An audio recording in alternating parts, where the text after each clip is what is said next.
Hi, it's Lisa from A Simple Season. Today I found a few apples and some pears that needed to be used up in my fridge, so I'm going to turn those into a really yummy apple crisp.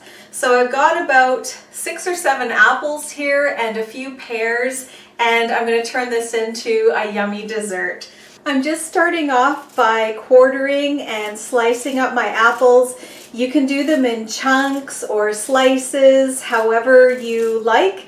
And I'm not going to bother peeling them. If you want to peel them, you certainly can, but ain't nobody got time for that. So I'm kind of lazy that way, so I'm just going to leave the peel on, and I don't mind the texture at all. But if you want to peel them, absolutely you can. And I'm saving all of the peelings and the cores for my compost.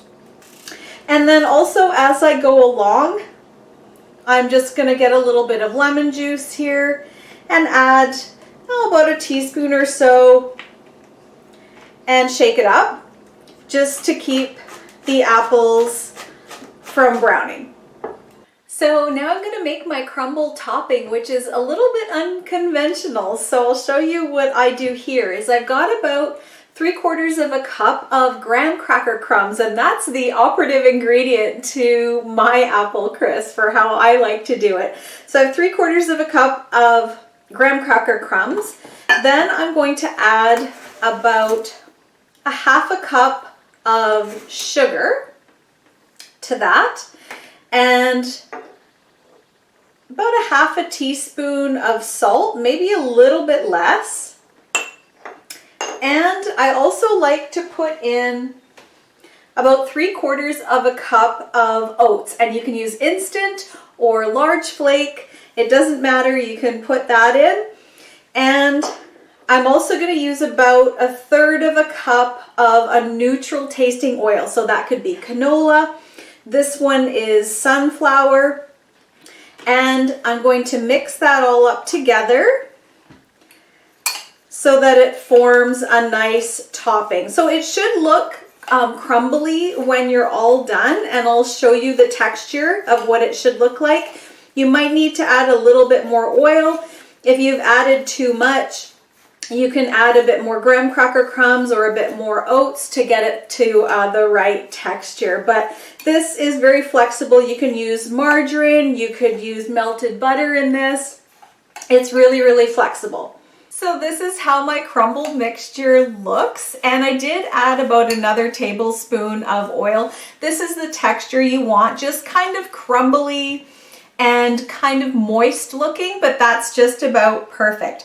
So now I have my pie plate that I've just greased with a little bit of melted butter, but you can use like a Pam spray, anything like that.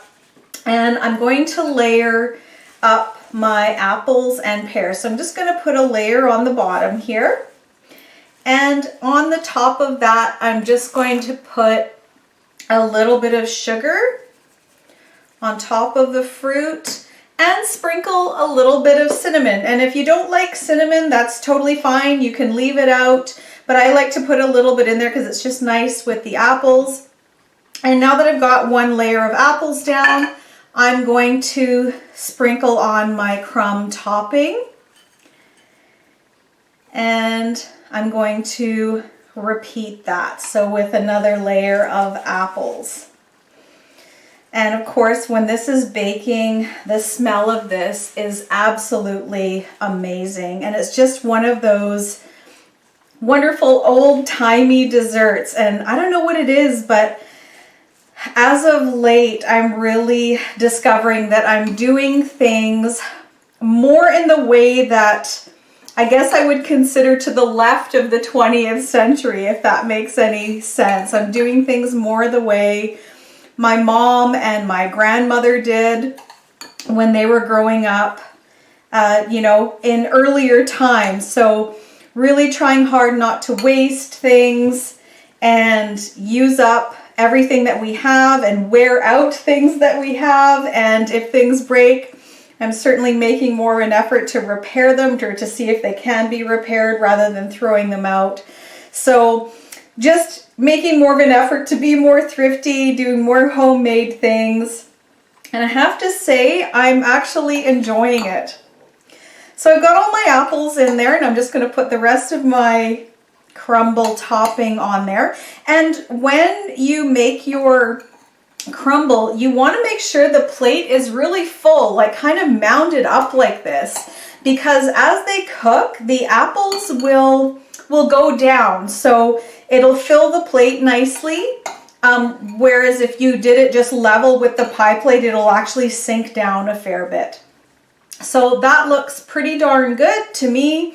And then I'll just maybe do another little bit of sugar here on the top. And a few more shakes of cinnamon. So this is going to bake in the oven for about 45 minutes to an hour, and it's going to be spectacular when it's done.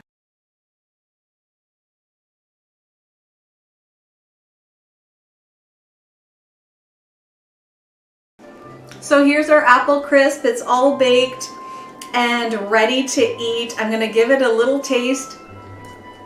That is very nice. A little bit of cinnamon, not too much. It's that perfect nostalgic, cozy dessert. It just tastes like, I don't know, grandma's house or going to your favorite aunt's place. It's just so wonderful and warm and comforting. So hopefully you'll try it and you'll love it too. Thanks so much for joining in. Take care, everyone, and we'll see you next time.